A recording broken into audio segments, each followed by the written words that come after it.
Não são poucos que vão. Quer dizer que você acha que poder deveria ser uma tese,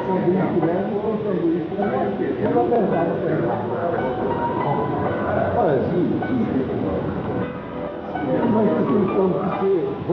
que vamos lá Você dessa vez é ator também, né?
Insistindo naquela conversa da sessão, Nelson, o que eu acho é que a língua não pode ser objetiva, a língua tem que ser um instrumento. E ela tem que ser convivida com uma ação, e não com uma contemplação. Isso é... E até vou um pouco além. Eu creio que a língua é uma coisa de interesse da segurança nacional, é a afirmação da nacionalidade. Eu sou assim muito categórico nessa visão da língua, né? Não gosto de língua engessada. A língua tem que estar em movimento. Tudo é móvel. É móvel. Quando a gente fala que a língua é viva, eu não estou dizendo que ela também incorpora conhecimentos. A internet está trazendo para o português uma soma de expressões que têm que ser absorvidas. Não estou defendendo que não se diga mais apagar, mas admitir que deletar, ou a gente faz isso, ou a língua vai ficar sem juventude, não vai ter futuro, vai acabar como língua morta. Então essa visão francesa de que o cinema é assunto de interesse nacional, imagine nós, né, com a língua, e com mais razão ainda, cercados de espanhóis, de gente que fala espanhol, tem que defender. Olha aqui o Bandeira. O Bandeira aí é a sua língua certa do povo, né? Pois é, toda vez que eu passo aqui, Nelson, eu vejo essa galeria, esses nomes todos que estão aqui, ao nosso, abrindo alas pra gente. Isso é muito honroso, mas de outra parte é muito responsabilizador, né? Deixa a gente com uma noção muito clara do que significa ser acadêmico e manter... Nós todos somos passageiros das glórias de Machado. A gente está transitando por aqui, mas enquanto transita, tem que ser zeloso, aplicado, né? Eficaz e eficiente na questão que o Estatuto e a tradição da academia orientam. Nessa responsabilidade está a língua. A língua é dionisíaca e não apolínea. A língua é uma construção diária, mas é para que ela seja contemporânea do amanhã. Teve um cangaceiro de Lampião que disse uma coisa muito inteligente. Ele disse: o futuro está sentado no passado. A língua é assim, ela está sentada no passado, mas é aquele passado que vai ditar o futuro. Amanhã, hoje, será ontem. Então, é passado. Nós temos que fazer hoje. Muitos fazem hoje, a língua de hoje, para que ela amanhã ela aconteça, que ela não morra. Aí voltamos, é um organismo vivo, é coisa viva. Tem seus neurônios todos em ação. É evidente que com isso eu não vou voltar a dizer, não estou pregando anarquia, né? Não é pregando anarquia, está ali, na minha frente está o dicionário. Eu preciso do dicionário, né? O Eduardo Portela tem uma expressão muito bonita para quando ele quer encerrar um assunto assim, que eu uso. Eu já usei tanto que ele disse que agora não é mais dele, é minha. Agora a gente vai calar, né? Porque o silêncio é o mais dizer. É tudo aquilo que a gente diz naquilo em que a gente cala. Essa é a frase do Portela, que é muito bonita. Mas não quero terminar sem novamente lhe fazer chegar o sinete da academia para você usar na lapela, né? Todo acadêmico tem que usar isso. Muito obrigado. Trate de pôr na sua lapela e você agora sair espalhando aos quatro ventos. Eu sou acadêmico, olha aqui, veja aqui. É uma honra. Sei que você considera assim, isso mesmo. Nós todos, né? Simplesmente, ser acadêmico é receber isso do seu presidente Vilaça. E num momento muito interessante da vida da academia, né? Porque nós fazia muito tempo que nós não tínhamos os quadros completos, né? Anos que não tínhamos. Agora nós temos, somos 40. E Nabucco dizia disso no discurso de instalação da academia: nós somos 40, não somos os 40.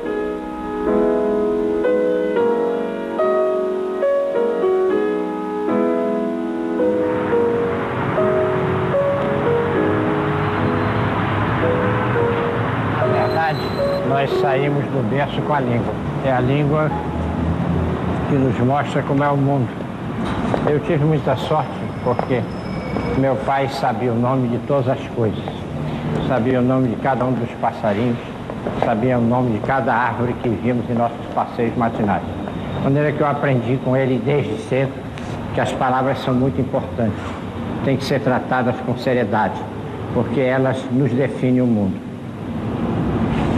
Essas palavras eram palavras, as mesmas palavras que estão no quadro melhor.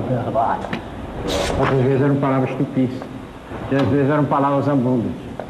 Porque a língua portuguesa tem essa aventura extraordinária no Brasil. E aí está um grande aventureiro dela. Ela tem essa aventura curiosa no Brasil, que os portugueses chegam ao país com o vocabulário e com a forma de expressão e tem que adaptar este vocabulário e esta forma de expressão a uma nova realidade, que não era a realidade lusitana, era a realidade do novo continente ao qual ele chegava. Está aí um poeta que, como nenhum outro na língua portuguesa, teve o sentido da visualidade. É o mais visual de nossos poetas, usando uma língua que é plástica e que é visual, porque foi uma língua de marinheiros, foi uma língua de navegadores, foi uma língua daqueles que chegavam ao lugar e tinham de contar como era aquele lugar que eles nunca tinham visto antes. E Castro Alves herdou muito dessa visualidade dos grandes escritores portugueses. Mas é curioso, eu sempre disse na minha infância coisa. Eu sempre disse cão e não cachorro. Eu sempre fui econômico no uso do gerúndio. Sempre preferi dizer estou a pensar em ti do que estou pensando em ti. Isso tudo eu aprendi na minha infância, quer dizer, isto é um pouco, e curiosamente um dia um editor meu me disse, você usa muitos lusitanismos. Eu digo, eu não uso lusitanismo. Eu uso expressões da minha infância, expressões que eram usuais no Piauí, no Maranhão e no Ceará, sobretudo no Piauí e no Maranhão, que tinham vinculações muito fortes com Portugal. Mas a grandeza do nosso idioma está exatamente nisso. É que um angolano escreve e nós entendemos perfeitamente o que ele quer nos dizer, ainda quando ele se refira a realidades que não são as nossas, ou procure descrever coisas, objetos, animais, árvores que não são os nossos. Quer dizer, um escritor do Minho ou escritor do Rio Grande do Sul se fazem perfeitamente entender. Mas a língua é rica em variantes. ela é rica em padrões especiais que são regionais. E esta riqueza nós não devemos perdê-la. O que nos dá grandeza como idioma, como falantes do português, é exatamente esta multiplicidade de vozes que cada um de nós tem dentro de si e que todos, o conjunto de todos nós, constrói numa linguagem única, porém plural, porém diversificada. Mas na minha casa se falava um pouco de cearês e de piauiês, porque meu pai era do Piauí e minha mãe do Ceará. Mas minha mãe era da zona serrana do Ceará, de maneira que era próxima do Piauí, de maneira que se falava um português que não era o português que se falava quando se abria o portão do jardim e se ia para a rua.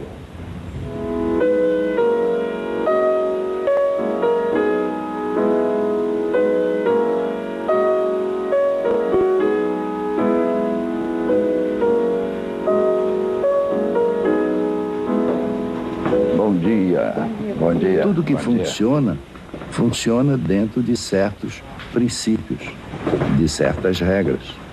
A mesma coisa acontece com a língua. A língua funciona dentro de certos princípios. De modo que é absurdo dizer que uma pessoa fala uma língua sem gramática. Porque falar uma língua sem gramática é falar uma língua sem regras, o que é impossível. Agora, a língua, como todo organismo histórico, ela tem variações, tem variedades. Durante muito tempo, até mais ou menos o século XIX e até o início do XX, se pensou que uma língua fosse uma realidade homogênea e unitária. Então, tudo que não estivesse de acordo com essa realidade homogênea e unitária estava errado. É o falso conceito de erro. Ora, hoje, os estudos linguísticos mostraram que uma língua histórica, português, francês, espanhol, é um somatório de várias realidades linguísticas. São variedades temporais. A língua de Camões não é a língua de Vieira, que não é a língua de Herculano, que não é a língua de Machado de Assis, que não é a língua de Graciliano Ramos. Então, há uma variedade no tempo. Há também uma variedade no espaço. O português de Portugal nem sempre coincide com o português do Brasil, embora as linhas gerais sejam comuns a todo o domínio da lusofonia. Em terceiro lugar, a língua varia de acordo com as classes sociais, de acordo com a elite cultural, a língua sofre variações. Não é ali a elite social, é a elite cultural, que é realmente a grande massa que impulsiona qualquer país ao seu futuro venturoso. É essa elite cultural. E além da variedade social, existe a variedade estilística. Por exemplo, escrever uma carta comercial não é o mesmo estilo, não se usa o mesmo estilo da carta familiar. Um soneto, um texto em poesia não é rigorosamente igual a um texto em prosa. Em poesia, o poeta, por exemplo, precisando da rima, pode dizer de teus olhos a cor, em lugar de a cor de teus olhos. Essa mudança, que é perfeitamente possível e entendida em poesia, já não tem curso na prosa. Então, essas variedades mostram que uma língua, na realidade, é um conjunto de várias línguas. De modo que a grande tarefa do professor é fazer do aluno um poliglota na sua própria língua. Por isso, gramática não é nem opressão, nem liberdade, mas tudo isso. Porque o que se chama opressão é a adequação a cada circunstância da língua.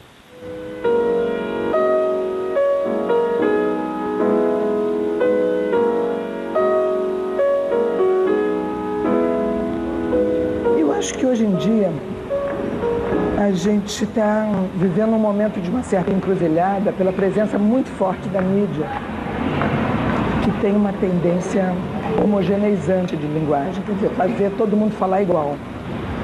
O sujeito ouve o programa da televisão nos diferentes lugares do Brasil e aí, aos poucos, vai assimilando a linguagem que todos falam, seja na novela, no noticiário, etc. Por um lado, isso dá um entendimento geral de nós todos, que é bom, mas, por outro, corre-se o risco de perder coisas muito saborosas locais. Na verdade, eu acho que essa questão da língua ser homogênea e não ser, isso mais ou menos vem se pondo na história do Brasil ao longo do tempo. Eu me lembro que uma coisa que eu não sabia, mas que o Darcy Ribeiro que me contou, e depois eu fui olhar nos livros e conferir, porque o Darcy às vezes contava histórias tão mirabolantes que a gente dizia, puxa, mas será mesmo, né? Nesse grau, nessa intensidade? Mas era. É que o mapa do Brasil hoje corresponde de uma maneira muito próxima ao mapa das áreas onde se falava avanhenho, nhangatu, que era a língua geral dos indígenas. Quer dizer, as diferentes nações, os diferentes grupos indígenas tinham sua própria língua, mas existia uma língua com a qual um se comunicava com o outro, além da sua. E essa era essa língua geral. E esse mapa do Brasil de hoje, e o livro do Darcy sobre os índios e a civilização tem um mapa disso, a gente vê como coincide, corresponde muito a essa ocupação territorial de um falar geral. Então a gente pode dizer que, de certo modo, o Brasil se definiu nacionalmente por uma questão linguística também, de uma forma muito importante. E isso a gente tem que levar em conta. Então, eu acho que esse respeito a um falar geral que nos una é tão importante quanto a preservação das diferenças regionais específicas que nos afirmam. Eu não ia dizer que nos separam, porque elas não nos separam, elas nos enriquecem, nos afirmam. E eu acho que isso contribuiu para desenvolver essa capacidade brasileira que a gente tem de somar, de aglutinar experiências. Não faz mal que a gente fale diferente, não faz mal que a gente tenha atitudes culturais diferentes muitas vezes. A gente bota tudo na geleia geral, mistura e vamos em frente. Eu acho que a gente sempre está procurando, seja na mídia, seja na literatura, na sala de aula, na conversa com os amigos no bar, tudo. A gente quer ser original, quer ser individual, quer usar essa linguagem de uma maneira própria, falar com graça e tudo. Mas, ao mesmo tempo, a gente não pode ser original demais, senão o outro não entende. Vira um jargão só dentro daquele grupinho que entende. Então precisa quase de um vocabulário. A gente também tem que ampliar. Esse movimento pendular entre as normas, a regra da gramática, que pode até ser desobedecida, mas que está ali e tem que ser respeitada bastante, e o improviso, a ruptura, a detonação das estruturas, esse pêndulo para lá e para cá, a gente está sempre nele, uns mais, outros menos, uns com mais eficiência, outros com menos. Mas é isso que faz a língua avançar, a língua não continuar parada no tempo, a língua ter essa possibilidade de evolução, é um organismo vivo que está sempre se mexendo. E isso é muito bom.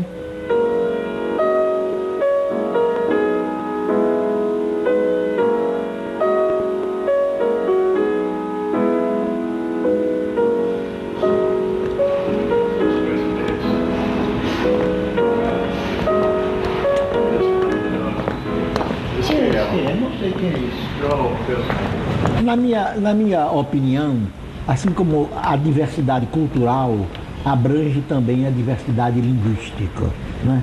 De modo que há hoje sensível diferença entre a língua portuguesa de Portugal, a língua portuguesa do Brasil, a língua portuguesa da Ásia, da África, etc., né? De modo que são, tomando como fundo, né, a língua portuguesa medieval e renascentista, né, nós temos várias diferenciações. E no Brasil essa diferenciação é muito acentuada tanto do ponto de vista da língua culta, como também do ponto de vista ortográfico e do ponto de vista da língua correntia, familiar, coloquial.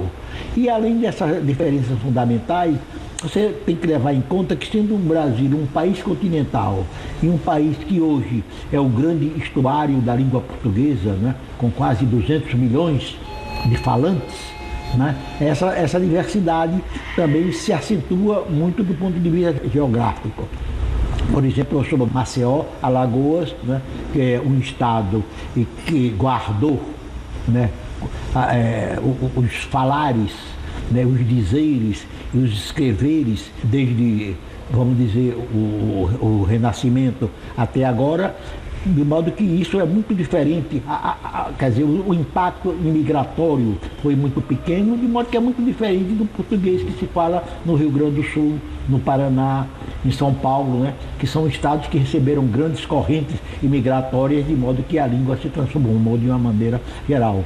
E você há de notar que os escritores brasileiros do Nordeste, né, como o caso do Zé Lindo Rego, né, do José de Alencar, do Graciliano Ramos, do Jorge Amado, do Marracão de Queiroz, né, eles falam uma língua que ao mesmo tempo é uma língua artística, uma língua muito marcada pelo estilo pessoal, mas também que é uma língua muito comunal, uma língua muito tribal. Eles guardam muito, né, esse, vamos dizer, esse tesouro linguístico, né, do povo, né? É uma língua, especialmente no caso do José Lindo Rego, né? É uma língua que tem um sabor, de Gilberto Freire também, é uma língua que tem um grande sabor, né? Uma grande musicalidade, até uma língua um pouco, até eu diria um pouco até uma língua sexual, né? Seminal, que difere, né?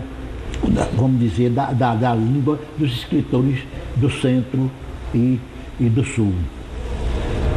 O importante é isso, quer dizer, eu tenho a impressão que os escritores nordestinos são aqueles que mais guardam, como eles foram os menos contagiados por outras correntes imigratórias, né? O fundo é português, africano e índio, né? Eles guardam uma língua seminal que constitui uma diferença bem ostensiva.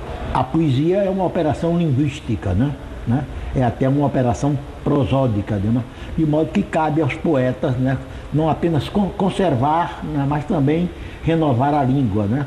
De modo que isso, aliás, já foi muito focalizado por grandes poetas ensaístas como T.S. Eliot, Valéry, etc. A função do poeta como um guardião da língua, porque a poesia é o uso supremo da linguagem, né? Então, nesse uso supremo, o poeta tanto, quer dizer, tem uma dimensão nitidamente pessoal, estilística, como há no seu uso da linguagem uma dimensão comunitária, né, e até nacional.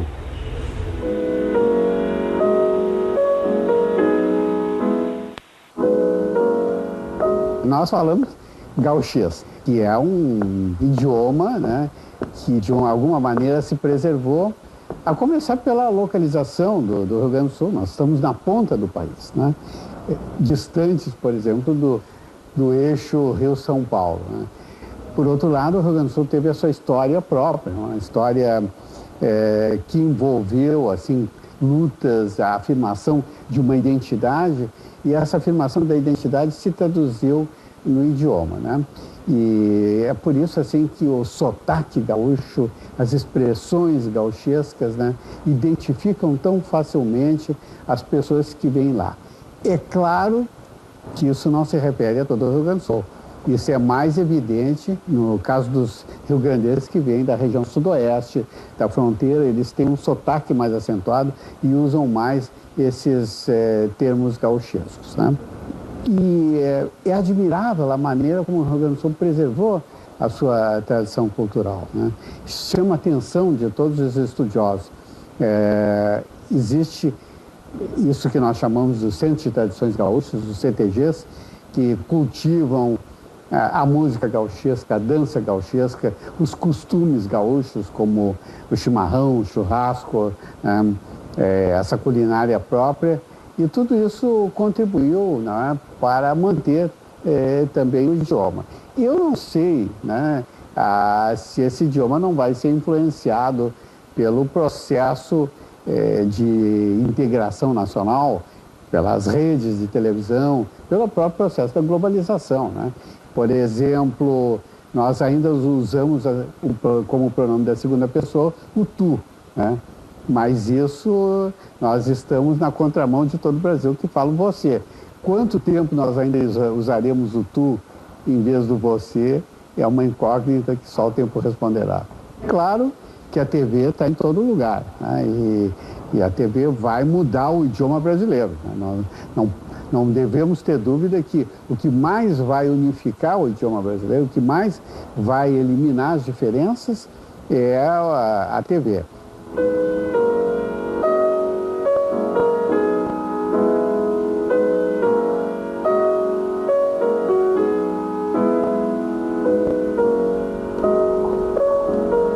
Nós estamos na Sala Afonso Arinos, e é o meu nome, né? Mas essa sala foi criada por causa de meu pai, o segundo Afonso Arinos, em homenagem a ele, quando era do centenário dele. Mas eu quero falar do primeiro Afonso Arinos, porque o primeiro Afonso Arinos, tio dele, foi um grande escritor sertanista, e a língua regional mineira, antes de Guimarães Rosa, o mais significativo representante foi Afonso Arinos. Só teve um livro, ele morreu com, você diz assim, o velho Afonso Arinos. O velho Afonso Arinos morreu com 47 anos.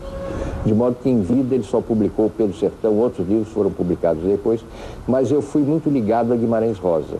Nós costumávamos almoçar juntos quase que todo dia do Itamaraty, eu jovem, ele já chefe da divisão de fronteiras, e ele é que me disse um dia que no segundo livro de contos dele, chamado Corpo de Baile, no Corpo de Baile ele colocou as orelhas, ele me disse que ia fazer isso e fez.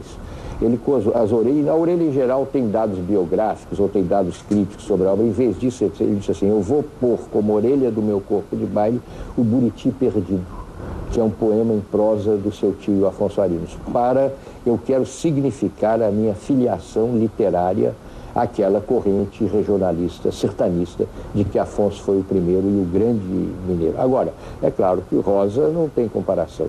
E eu acho, sinceramente, que o maior romancista, maior ficcionista, porque ele é um grande contista também, do Brasil do século XX, foi Guimarães Rosa. Porque Machado de Assis, que é o nosso patrono aqui, ele foi um imenso ficcionista, um imenso escritor, mas do século XIX. Eu acho que na literatura brasileira, o século XIX terminou em 1908 com a morte de Machado de Assis. O grande escritor brasileiro do século XX foi João Guimarães Rosa. Dentro dessa academia, cuja razão de ser é cultuar a língua e a literatura nacionais, ninguém trabalhou nisso com um esforço maior, com denodo maior, com capacidade maior do que o meu predecessor na minha cadeira e meu fraterno amigo, que foi Antônio Weiss. Em 1986, o Weiss foi o secretário da delegação brasileira que participou de um encontro que houve aqui no Rio para fazer um encontro para tentar criar um acordo ortográfico da língua portuguesa. Por quê? Porque a língua portuguesa é a única língua culta do Ocidente que tem duas maneiras diferentes de ser escrita. E isso não existe em inglês, não existe, mas isso em português existe. Então, o objetivo disso era superar essa situação. E esse acordo foi firmado em 1990, pelos mesmos países membros da comunidade dos países de língua portuguesa. O maior responsável por esse esforço que resultou nesse acordo chama-se Antônio Weiss.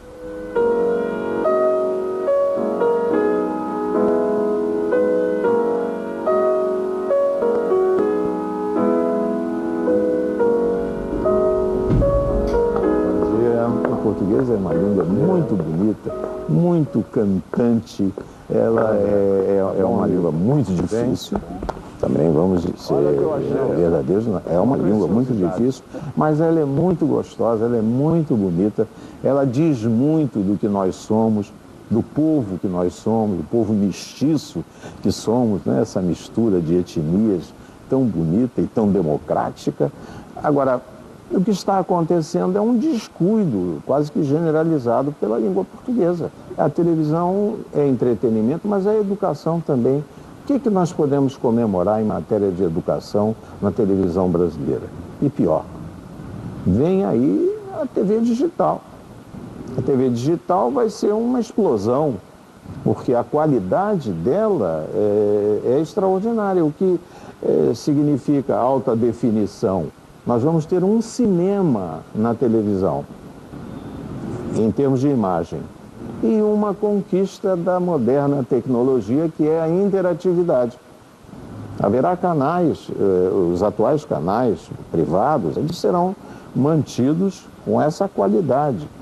Mas a nova lei que passa pelo Conselho de Comunicação Social do Congresso Nacional, que eu tenho a honra de presidir em Brasília, a nova lei vai determinar canais que serão destinados ao uso exclusivo de sinais abertos, né?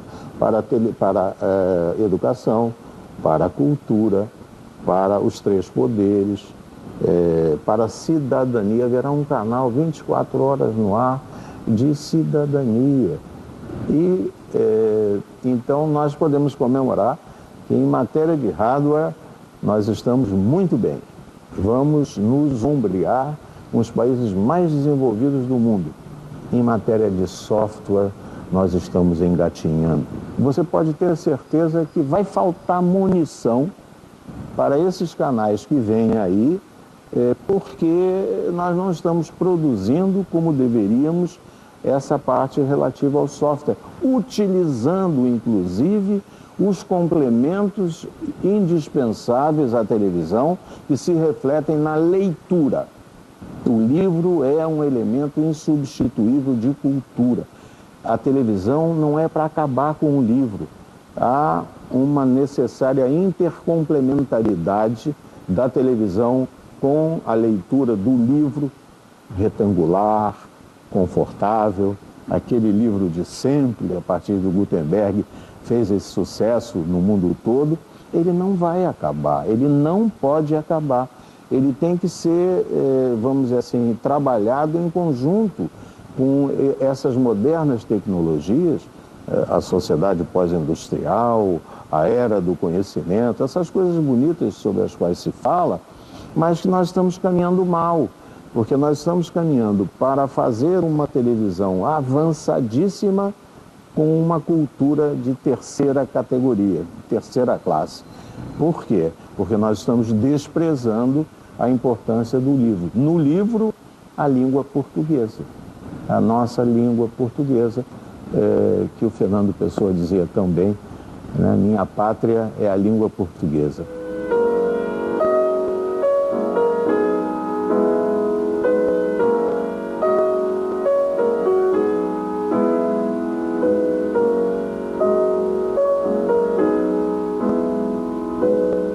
A academia, de acordo com o primeiro artigo do seu estatuto, tem por pressuposto zelar pela língua e pela literatura nacional. De maneira que uma parte nisso tudo, evidentemente, que cabe à academia. Não é o governo que vai cuidar das disposições ortográficas. Essa parte cabe à academia. E a academia está envolvida nesse processo há muitas décadas. Eu disse a você, as primeiras preocupações aqui dentro dessa casa datam de 1908 e cresceram muito de 1950 para cá. Quer dizer, já foram a Portugal vários acadêmicos para cuidar desse assunto, inclusive grandes filólogos, né, como Celso Cunha, como Antônio Ais. Depois foram também alguns presidentes, como Nisquier. Quer dizer, a academia se envolve até onde lhe cabe envolver. O drama que a poesia brasileira vive hoje é o drama de uma pluralidade de tendências. Você não tem mais escolas, movimentos, grupos, né? Cada poeta está seguindo o seu caminho de uma maneira muito pessoal e usando um espectro de recursos retóricos, formais, de uma extensão muito grande. Então fica muito difícil hoje dizer qual será a poesia que se lerá nos próximos anos. O que existe é isso, é um pluralismo dentro do qual cada um desses poetas está cuidando muito zelosamente do seu próprio caminho. Nós, no momento, não vivemos um movimento literário e não temos escola, como foi o caso do modernismo, do romantismo, da poesia praxe, da poesia concreta. Não há um ideário estético comum. Então, fica muito difícil de você avaliar o que esses poetas estão fazendo e se o que eles estão fazendo vai ficar. Nós não temos distância histórica para fazer um julgamento correto sobre isso.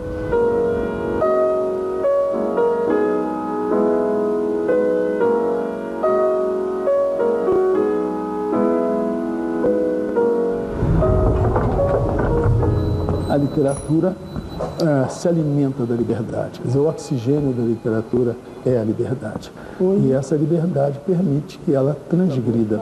Então, eu falei das variantes socioculturais, mas há um outro tipo de variante que nos interessa muito de perto, sobretudo diante da experiência que nós estamos vivendo com esse filme, que são as chamadas variantes regionais, né?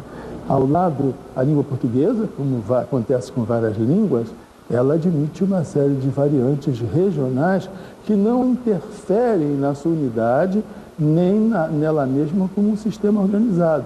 Quase sempre essas diferenças se caracterizam na maneira de dizer, na fonética, né, nos aspectos do que a gente chama normalmente de sotaque, né, e em determinados usos do vocabulário.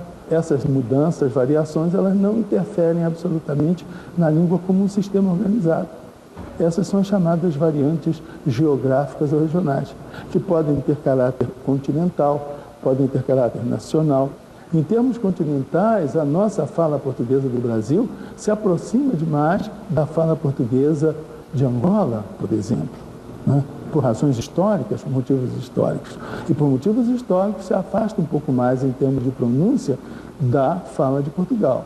O nosso filme, e eu fico muito feliz de poder usar esse pronome possessivo que nos une na elaboração dele, ele pretende ser inicialmente um primeiro retrato da língua, né? Da manifestação da língua justamente caracterizadora, em princípio, do registro formal, porque foi escolhido o lugar por excelência do culto da língua portuguesa e da literatura nacional, que é a Casa de Machado de Assis, um primeiro passo que poderá possibilitar, posteriormente, a comparação com as outras variantes socioculturais e regionais da língua, colhidas exatamente em outros falantes que poderão dar exemplo dessa multiplicidade, em termos de fonética, em termos de vocabulário, em termos de adequação às múltiplas situações da nossa fala,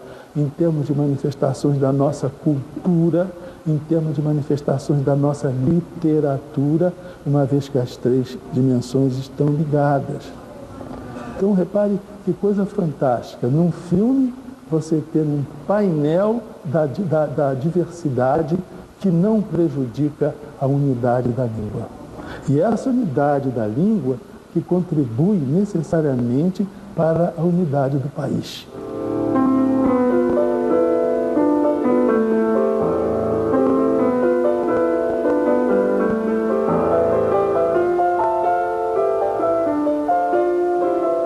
Ô Nelson, como vai?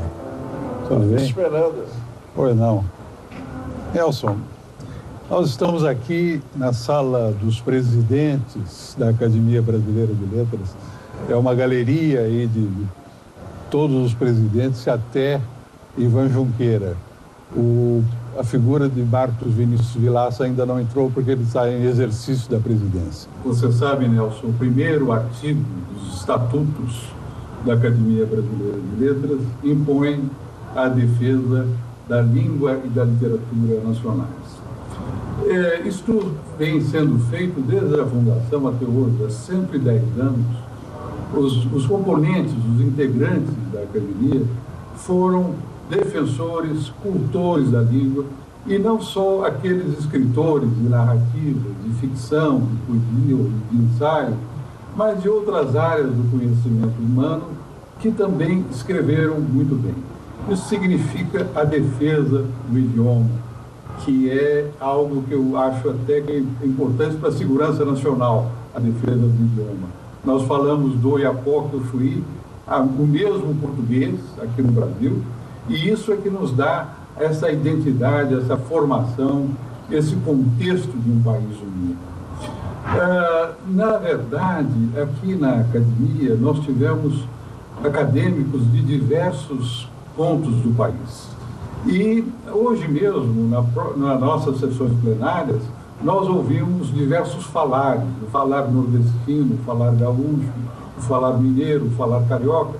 Dizem que eu falo um paulistês. Eu não percebo que eu falo paulista. Você também é paulista. Isto nós consideramos uma riqueza.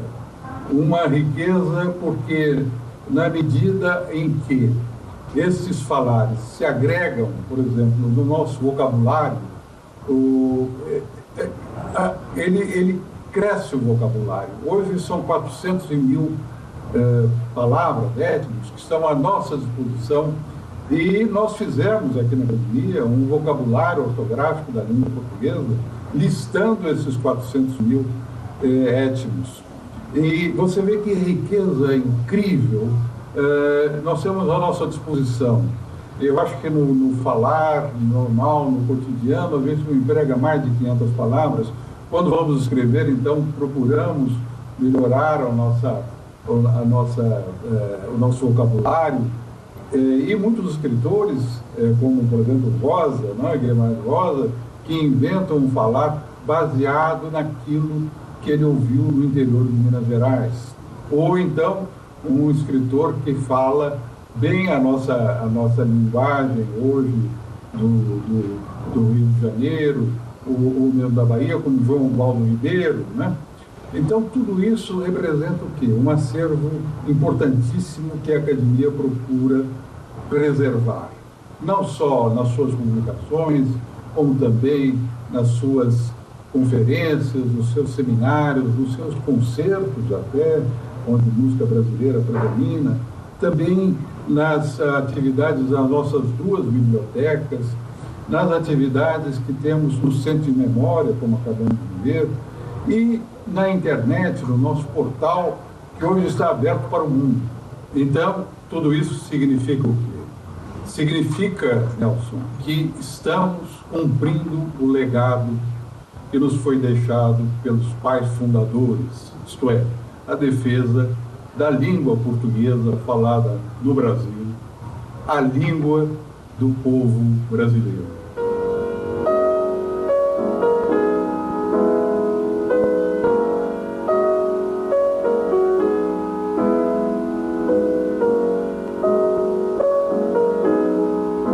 Ao longo do tempo, como ensaísta, como escritor, eu continuei sendo um grande fã da língua portuguesa, né?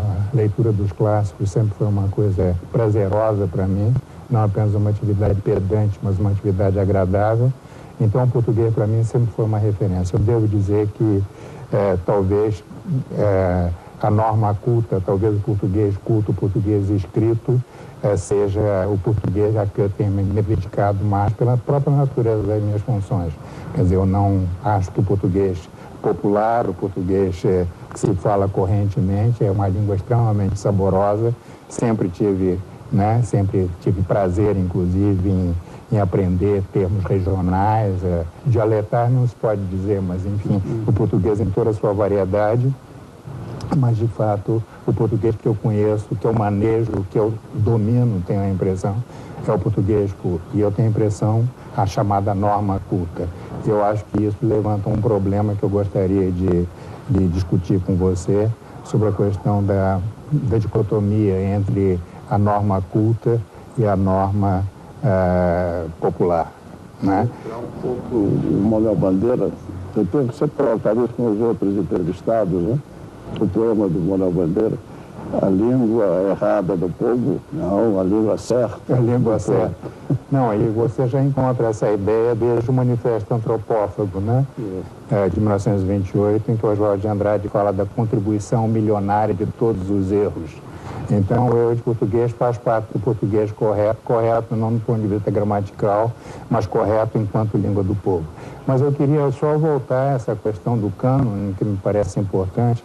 Eu não acho que pelo fato da gente reconhecer a importância, a riqueza e a diversidade das falas e dos falares brasileiros, que a gente deva considerar a norma culta uma coisa desimportante. Ao contrário, me parece que só com o domínio completo do português canônico é que se pode, inclusive, criar pela transgressão. Então, quando os modernistas de 24 e de 28, dos dois manifestos, o Pau-Brasil e o Manifesto Antropófago, reclamavam contra o alexandrino do Olavo Bilac, eles sabiam construir um alexandrino, sabiam que o alexandrino se faz com 12 sílabas, que havia uma coisa chamada cesura, etc. Então, só a partir do domínio do cânone é que eles partiram para a transgressão. Guimarães Rosa não teria podido reinventar o idioma português como ele fez se ele não conhecesse profundamente o português canônico. Então, eu tenho a impressão que, inclusive, para facilitar a transgressão, para permitir a rebeldia, a criatividade dentro da língua, é preciso conhecer as tendências imanentes da própria língua. Portanto, para escrever um português não canônico, é preciso conhecer bem o português canônico.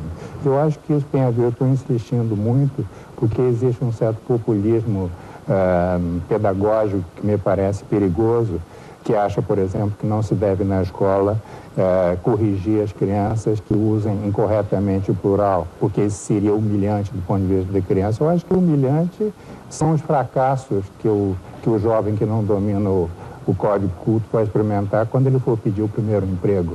Então, se é preciso, já seria uma coisa extremamente elitista. O que é elitista seria submeter a um gueto linguístico um representante das classes populares que já vive num gueto socioeconômico. Então, submetê-lo a um segundo gueto, obrigá-lo, impedi-lo de sair do código linguístico que ele aprendeu na escola para ir a um código linguístico mais elaborado, mais fácil, que lhe permitiria pensar mais claramente, se comunicar, se exprimir mais claramente e obter posições mais vantajosas no mercado de trabalho. Isso sim seria uma posição elitista. Não é a função da escola ensinar uma fala que não seja a fala ligada ao código culto. Isso não significa desprezar o português que ele fala na escola, que ele fala em sua família. Não existe nada de humilhante nisso. Mas a função da escola não é essa. A função da escola é precisamente ensinar o código culto. Outros tipos de português, outras falas, ele pode praticá-las em sua comunidade e em sua família. Então, eu só estou salientando isso, que me parece é uma maneira, inclusive, de chamar a atenção, mais uma vez, para a importância fundamental da língua portuguesa.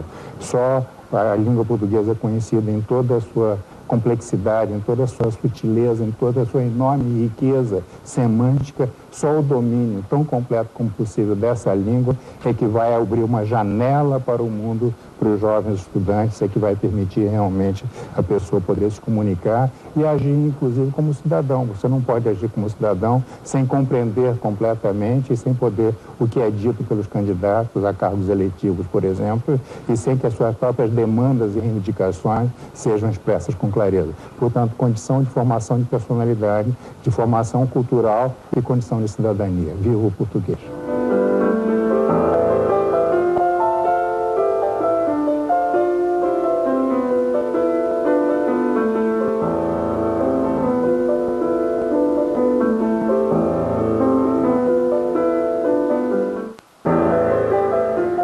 Foi a alegria mais pura da minha vida quando eu entrei na Academia Brasileira de Letras.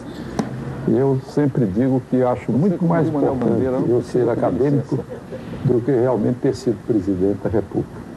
Mas há uma história que eu contei na minha posse que é muito repetida e que até hoje o presidente repetiu. Que quando eu fui eleito, eu fiz uma carta para o meu avô, que era um homem simples do interior, velho Assuero, e dizendo que tinha sido eleito por academia. E ele começou a soltar foguete lá na cidade de Pedreiras, onde ele morava. E aqueles foguetes todos e muito feliz na porta. E a dona Tudinha, que era vizinha dele, chegou e disse: mas, sua Suela, o que que houve? Disse: meu neto José entrou para a academia. E ela perguntou: e o que é academia, sua Suela? Disse: eu não sei. Eu sei que é coisa grande. Então, foi com esse sentimento que eu entrei para a academia. Hoje eu tenho, como decano da casa, uma certa nostalgia, porque nenhum daqueles que me elegeu já pertence à vida. Todos eles já estão na eternidade. E quase todos inscritos na história da literatura brasileira. De maneira que todos nós escrevemos em que? Escrevemos em língua portuguesa. Foi essa língua que nos possibilitou nós eternizarmos, através das palavras, sentimentos, eternizarmos momentos, histórias, criarmos e achar que através da palavra escrita a gente podia eternizar a vida. E essa língua é uma língua extraordinária. Eu tenho uma grande admiração pela língua portuguesa, porque não fico só no bilac, última flor do laço, inculta e bela. Não, eu acho que a língua portuguesa é um milagre.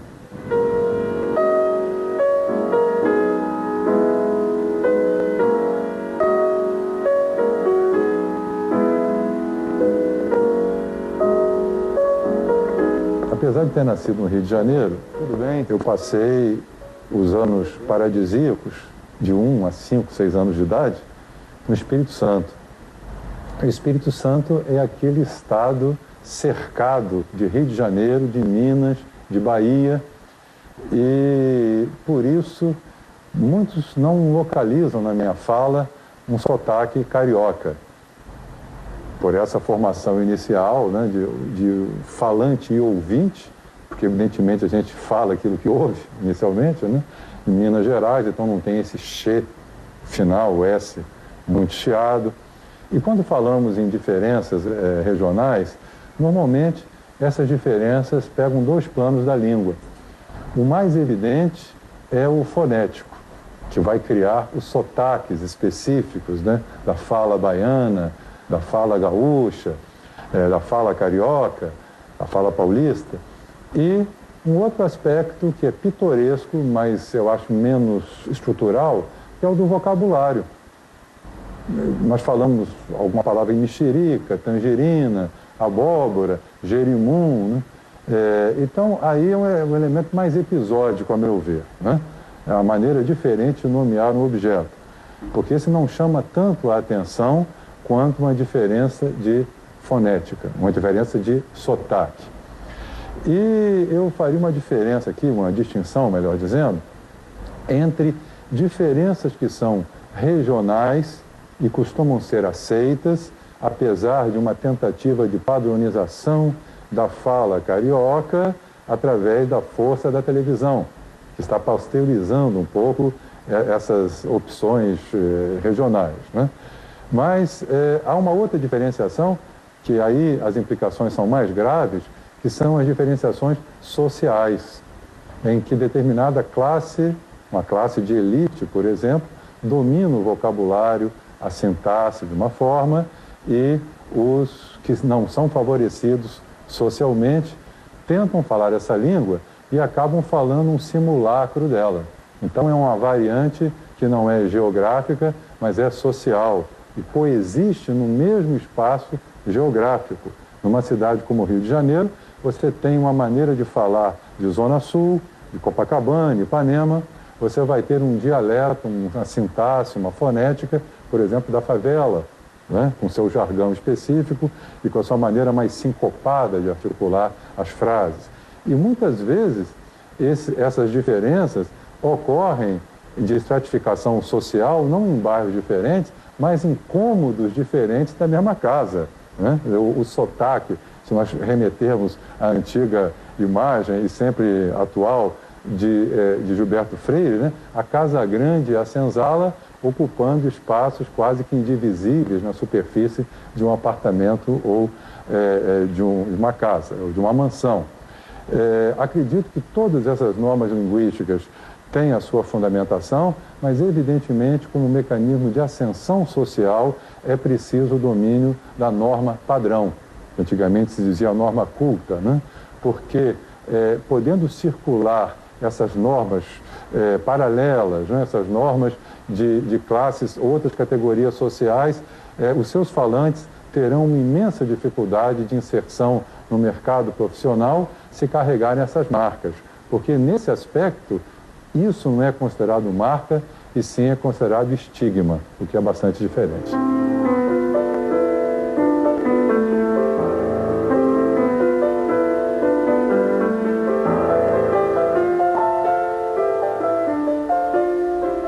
Você, como descreve, você utiliza o baianês ou o sergipês? Bom, eu creio escrever basicamente em português, embora eu escreva, eu seja um escritor na maior parte, ou em parte considerável do meu trabalho, eu sou um escritor abarrocado, assim, ou seja, meio chegado ao barroco, o que é natural para um baiano, porque o barroco é uma presença muito grande em nossa história e até em nossa paisagem urbana, em nossa arte, assim por diante. O Sargento Getúlio foi escrito em sergipês, mas não em sergipês atual, em sergipês já, de certa forma, obsoleto. Me lembro para eu dizer alguma coisa sobre essa palavra obsoleto, que eu gosto de dizer de vez em quando. Já, de certa forma, obsoleto o sergipês que eu uso no Sargento Getúlio, porque é sergipês da década de 40, sergipês da década de 50, ou seja, já se mudou muito o vocabulário. E haverá sergipanos que talvez leiam o Sargento Getúlio e digam, não é assim que se fala em Sergipe. Mas eu queria me referir, parenteticamente, a essa palavra obsoleto, que é uma das coisas curiosas. Eu sou baiano e moro no Rio, eu digo assim, isso está obsoleto. Alguém sempre comenta, você veja o baiano, hein?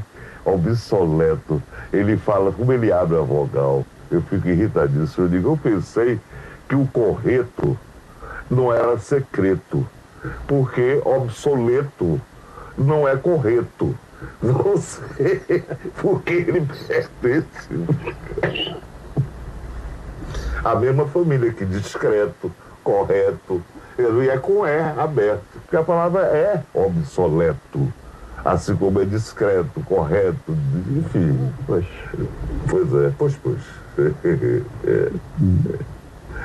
Mas você essa pergunta você esperava que eu dissesse mais alguma coisa? Sobre essa pergunta você esperava que eu dissesse mais alguma coisa? Você queria saber? Não, você já contou, que realmente o teu livro do Sargento Getúlio, acho que é um filme muito bom. Utilizou um sergipês que está obsoleto. Obsoleto, exatamente. Mas você continua preocupado com o sergipês ou o baianês? Não.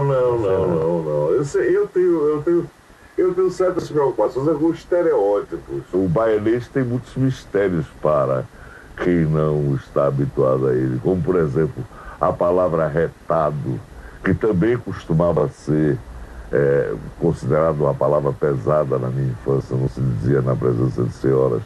Mas a palavra retado, que é sempre transcrita aqui no Rio, por exemplo, como arretado, quando na Bahia não se diz arretado, a não ser talvez em alguma área ou outra do sertão.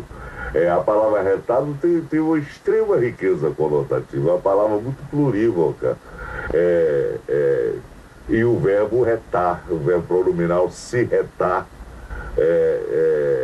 porque o verbo transitivo retar é o único que ainda em certas regiões é considerado tabuísmo, não se diz na presença de senhoras, digamos assim. O verbo retar como transitivo, porque retar como transitivo significa excitar sexualmente. Então você não pode dizer na presença de uma senhora, ele aí estava com a menina e começou a retar a menina, entendeu? Isso não pode, isso é tabuísmo. E está caindo em desuso. Mas a palavra retado, que não é arretado, é retado, e o verbo se retar, é uma coisa tão rica de conotações no baianês, que que só o sujeito convivendo com o uso da palavra retado e se retar, por exemplo, você, Nelson Pereira dos Santos, resolve estar fazendo a filmagem que ele acorda todo dia às 9, 9h30 e todo mundo diz assim, pô, isso é tarde para ele acordar. Aí um dia você acorda às 6h30 e começa, bora sair para filmar, não sei o quê. Aí diz, o homem se retou hoje, amanheceu retado hoje.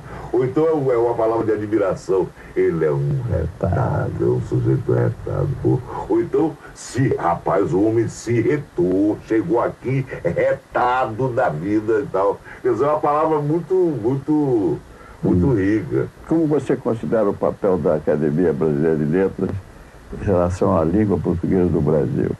Pô, a Academia Brasileira de Letras tem um compromisso com a língua portuguesa, com a língua que nós falamos. Se a posição, me parece que a posição da Academia é a mais diplomaticamente aceitável e a mais desejável do ponto de vista, embora eu ache utópica, que é a permanente harmonia entre os falares da língua portuguesa. Então, a Academia, eu acho que teria também um papel a desempenhar, assim como a Academia de Ciências Portuguesas, um papel a desempenhar na preservação dessa língua comum, para não deixar que o divórcio entre o português de Portugal e o brasileirês ou o português do Brasil acabe sendo definitivo, porque o abismo entre as duas línguas está ficando cada vez maior, na minha opinião.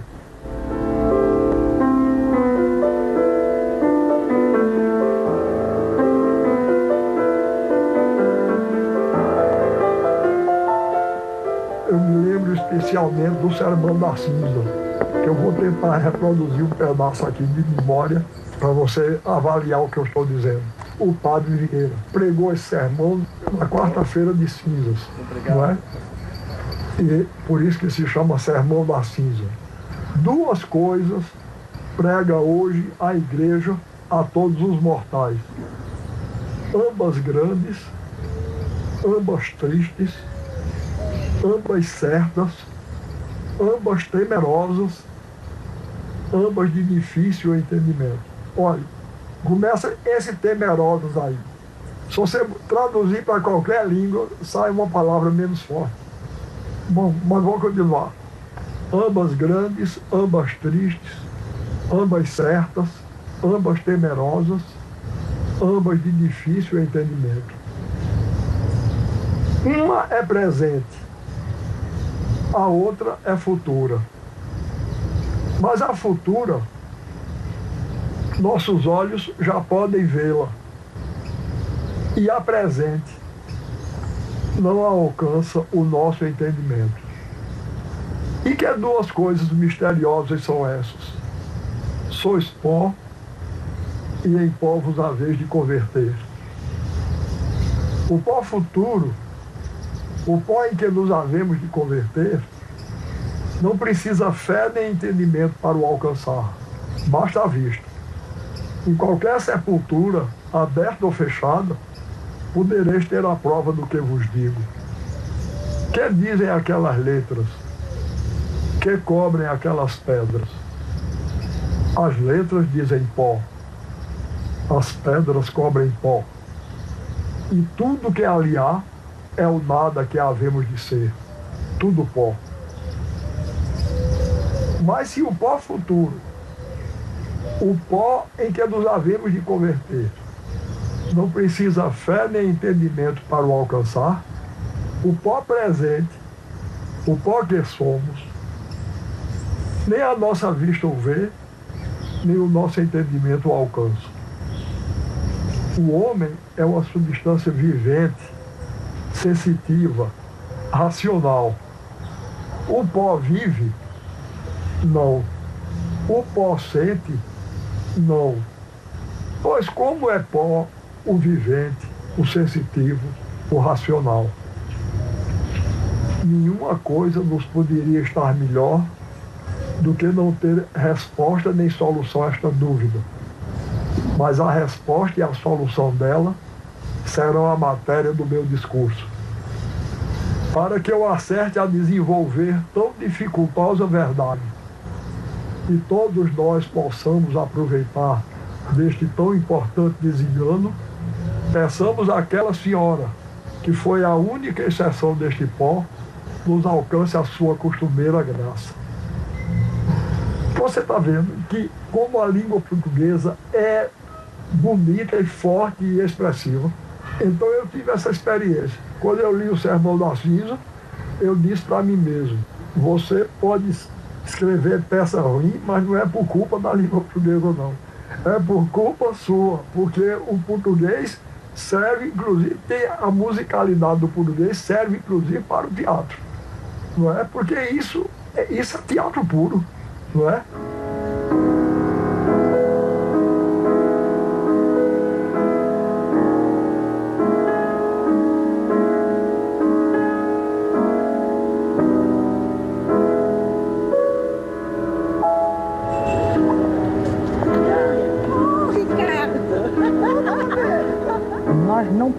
Nós escritores cultos, nós não podemos usar plenamente a língua sem ir buscar os recursos populares, porque a literatura se sustenta muito na oralidade. Eu penso que cada ser humano, quando regressa à sua casa, além de levar um pedaço de pão, um pedaço de queijo, né, troféus do cotidiano, né, para sua casa, ele tem que levar também uma intriga, uma pequena história, uma pequena urdidura narrativa.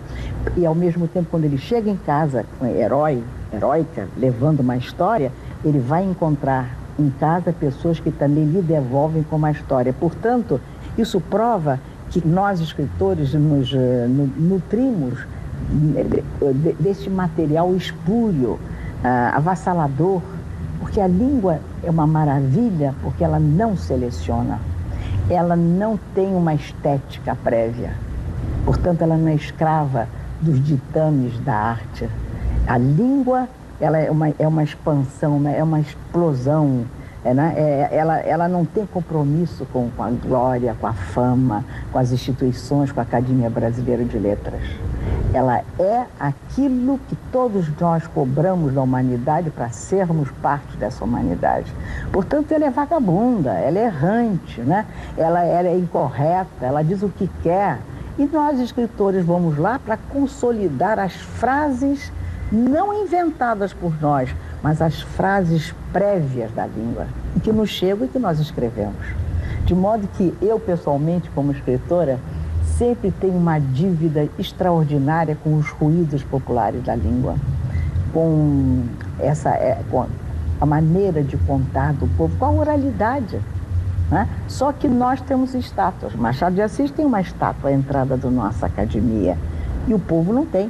Mas Machado sabia muito bem que a sua literatura emerge destas fontes naturais, indomáveis, maravilhosamente inconsequentes.